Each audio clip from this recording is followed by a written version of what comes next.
Hello, everyone. Thank you so much for joining me today. For today's video, I want to cover some of the latest news and data coming out of the legacy automakers. There are some continuing trends that spell a lot of danger and a lot of trouble for these automakers. So without further ado, let's get started. Jeremy C., thank you so much for supporting the channel. Really appreciate you. If you'd like to do the same, just click on join right below this video. You'll get access to exclusive content on Fridays and access to our private Discord. Thank you so much. So, latest news from Reuters: Ford plans dramatic reductions in product complexity per an executive from Ford. This was posted this morning, 11:49 a.m. Central. Some of the comments from the article: Ford Chief Executive Jim Farley has said the automaker's product lineup and vehicle architectures are too complex and too costly. Ford is driving to cut billions from operating costs after 2022 profits fell short of investors' expectations. On Bronco, we are never going to let our foot off the pedal. Ford is also rushing to add capacity to build more Maverick compact pickup trucks, he said. So this is quite interesting news. If you're not familiar, this is following very closely to the Tesla model, which is offer as little models and as little complexity as humanly possible. And of course, Ford is clearly doing this to try and increase their profit margins, try to increase their scale from an EV side so that they can compete with the likes of Tesla. I have some data later in this video that really highlights just how behind the ball Ford is from a pricing perspective. And this is an obvious move from them, and it will likely be a continuing move from many other automakers as the year goes on. I would encourage you to keep your eye on that trend. And this is another very curious trend in the entire auto market of the less complexity sort of mantra, because as we all know, legacy automakers for the longest time have offered many, many different models and trims and complexity. I'm sure if whenever you go shopping for a car, you have 1,000 trims to choose from and 1,000 options. This adds a lot of costs to automakers. Reducing that complexity allows the automakers to be much, much more simple and offer less complexity and easier things for them to build, which is exactly what Tesla started with their Model S back about a decade ago. So this is sort of the legacy automakers finally waking up to this call. Another headline from Reuters: GM buyouts cut 5,000 salary jobs, the CFO says. This again was posted yesterday around 1:30 p.m. Central. And this is around the news that GM was offering buyouts to its employees because they were looking to cut costs as they start transitioning to EVs and they start to sort of shrink the business to right size the company to their current sales. So about 5,000 folks took the buyouts. This equals to about $1 billion in savings, and it's about half of the $2 billion target by the end of 2024. So expect potentially some layoffs to come, or some closures of factories, some efficiencies around build-outs, so on and so forth, build-outs, so on and so forth. But this is sort of on track for GM, but it's halfway there. So it'd be interesting to see what GM does moving forward. If you're enjoying this content, I would love it if you throw me a like. It helps the YouTube algorithm show this to more people. Thank you so much. I'm getting better at these little inserts. Yeah. Another new news from Sawyer Merritt, friend of the show. Thank you, Sawyer, for your awesome tweets. The upcoming 2025 Ram 1500 EV specs have been unveiled, and it has a massive battery, two battery sizes of 168 kilowatt and 229 kilowatt hours. To put that into perspective, the Hummer EV has 212 kilowatt hour battery, which gives it about 250 to 300 miles of range. And by the way, GM sold 2 Hummer EVs in the first quarter of 2023, 90 days. I am not kidding. Look that up. Crazy. Ram claims the 30 module, 229 kilowatt hour battery pack gets up to 500 miles of range, and then some other information about the truck. This is what it looks like. So very good, news to see some information from Ram about this, but the battery size is gigantic, 229 kilowatt hours. The 168 kilowatt hour battery pack will probably get it around 300 miles of range. What's very interesting about this news, though, is that now we can kind of understand where Ram's pricing is going to be. They haven't unveiled it yet. They haven't showed it. But if we look at the Ford F-150 Lightning XLT and the Lariat, I don't even know how to say it right. You tell me in the comments how to say it. The extended range battery for the XLT, which is about a 300-mile range, starts at 80,000, 81,000. And it looks like Ram is trying to position this somewhere above with a little bit more luxury. So I would expect the Ram sort of 1500 EV, whatever it's called, to be somewhere around or above $80,000 for its starting price for that base 168 kilowatt hour battery of 300 mile of range, which makes it quite a pricey truck. However, I do think as it pertains to Cybertruck, which is going to be delivered later this year, and it's obviously going to be direct competitors for the F-150 and the Ram EV. It's starting to become more clear because now we have data around the F-150 Lightning. We know where the Rivian is positioned. We know where the Ram is positioned. And so given all this information, I really do believe this might be an early call. You heard it here first. Who knows? Many people have said this too, but I do think the dual motor extended battery range for the Cybertruck, I do believe it's going to fall somewhere under $80,000 because Teslas currently have a price advantage versus its direct competition. And I'll highlight this in a little bit here.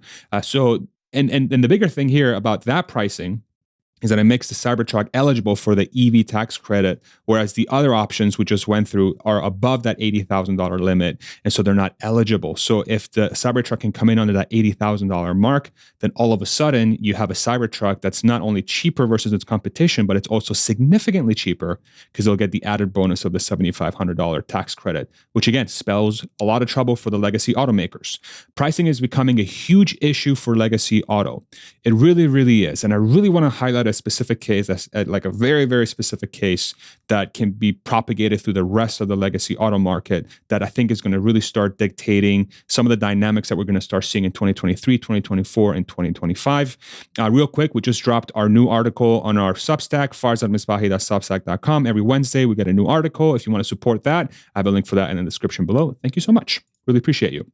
So Ford and Stellantis came out today and say that the rules will now cut the EV tax credit for most models. And this is due to some of the changes around raw materials that the IRA tax credit had in place, and the IRS is pushing those now to all automakers. So if you don't have localized raw material, essentially build out for the batteries, you lose about half the credit.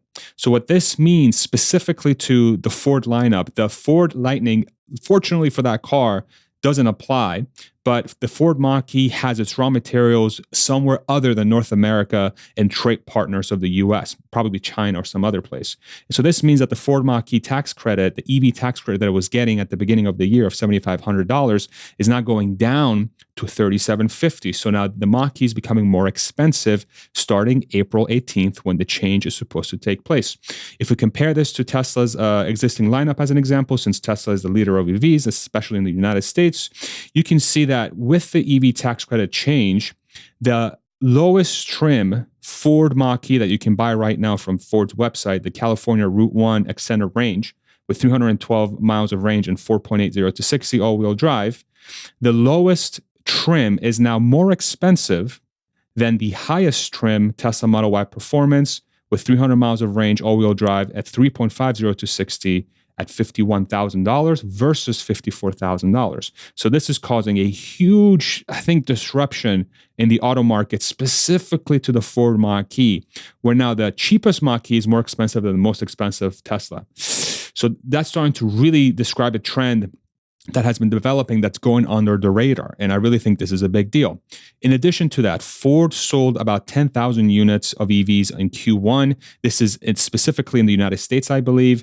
And Mach-E sold only about 5,500 units. So this additional price increase for the Mach-E is going to make it even harder for Ford to sell even more units unless they do some sort of price decrease.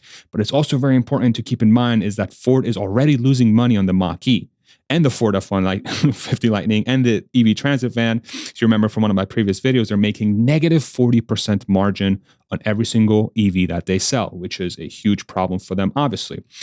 Now, how this is going to sort of develop for the rest of the year and the rest of the decade, these legacy automakers are now starting to really, unless something drastic changes, I really do think they're going to be in huge, huge trouble. Ford, GM, Volkswagen, Toyota, you name it. So Kelley Blue Book just unveiled their latest awards for 2023, and in the luxury division, Tesla basically had almost a clean sweep. So the Tesla overall, the best overall luxury brand, according to Kelley Blue Book, is Tesla. Most trusted luxury brand is Lexus. Best value luxury brand is Tesla. Most refined luxury brand is Tesla. Best performance luxury brand is Tesla. And the best styling luxury brand is Porsche. And I 100% agree. I freaking love Porsches, man. They look beautiful. 100% agree with that. And then the last sort of award I want to highlight here is the best overall EV brand, which is again Tesla. So now there is a clear trend that in a scaled state, Tesla is not just selling a bunch of cars that are better priced than its competition, it's also winning a ton of awards, especially from Kelley Blue Book, which hasn't been really known to be the fairest of outlets against, towards EVs. They've gotten better over the years, and I think this really highlights just how dominant Tesla is in its division in the market that it plays in. And so Tesla is now very clearly, at least to me, you let me know in the comments, is positioning itself as the best value at the lowest cost, especially for the cars that they sell today. And this is a huge, huge deal and says a lot of things about what will likely happen as Tesla starts going down market to cheaper cars. On track, Tesla is right now for about 1 million Model Ys in 2023 sold globally. So there's going to be an additional 1 million Model Ys and about 2 million Teslas that are going to propagate through the globe in this year, which is going to be about 25% roughly of the largest automaker globally in a Toyota or a GM or something or a Volkswagen. So this is a lot of Teslas being sold. And that's an additional sort of lever that Tesla's pulling to really start to get their cars out there and make it even more well known that they're here to take over, which again is way more pressure on legacy automakers to really get their stuff together as quickly as humanly possible.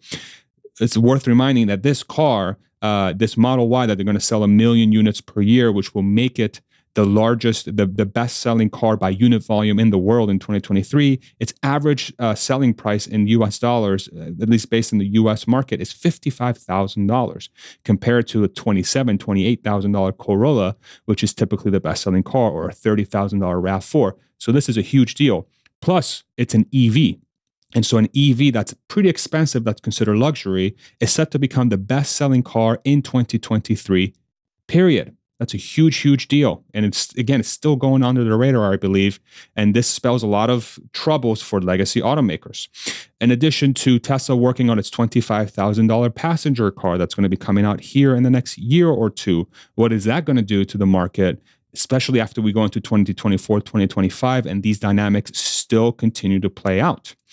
Now, to wrap up, I really want to put in context why all of this is such a big deal and sort of to put into context just how far ahead Tesla is versus the legacy competition, which really, I believe, spells, it's almost like a foreshadowing of what this Gen 3 car is going to do and what Tesla's growth is going to continue to look like into the next quarters and years. So this is the Bolt EV from Chevrolet. This car is less than $20,000 with the EV tax credit in the US.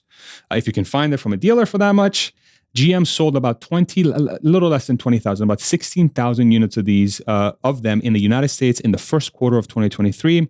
On the other hand, the Tesla Model Y, which is more than twice the price, it's again starting at about 55,000 MSRP, sold more than 5 times in the same time period in the same region. So twice as expensive, but 5 times more unit volume in the same region. So who's got scale? And this is the biggest question that has to be answered by legacy automakers. Who's got scale? It doesn't seem like they do. One of the automakers here, less than 20,000 units in Q1 for a $20,000 EV after tax credits. In the case of the Mach-E, 5,000 units in the first quarter of 2023 for a car that costs about $60,000. This spells a lot of issues, and this Bolt has been out for 7 years. And so why is it taking this long? What's going on? What's going on, y'all? You tell me. I think to me, it seems like there's a very obvious pathway to legacy automakers being in huge trouble because they don't have the scale, they don't have the pricing, they don't have the value, they don't have the brand, they don't have the cars, right? Just from a feature perspective. And they don't have autonomy. That's another thing. And so what's going to happen here? What's going to happen here? If you're not familiar with the Tesla brand and you're sort of one of my new viewers that sort of stumbled upon me, do let me know what you think in the comments. Like, what do you think of Tesla, the brand? What do you think of Chevy, Ford, and they're getting into, how they're getting into EVs? How is this sort of changing your mind of what's going on? Or is it changing your mind at all? Or am I seeing this completely incorrectly and I need to sort of fix the way I'm looking at this? I would love to hear from you in the comment section below. And if you want to see more videos from me about these topics and many other topics as well, do feel free to subscribe. It means a lot. Thank you so much. If you want to support the channel, I have merch in the description below. You can click on the link to my website, and I also have a coupon for Athletic Greens, which is a supplement I use every single morning. I have free travel packs and free vitamin D with that coupon below in the description.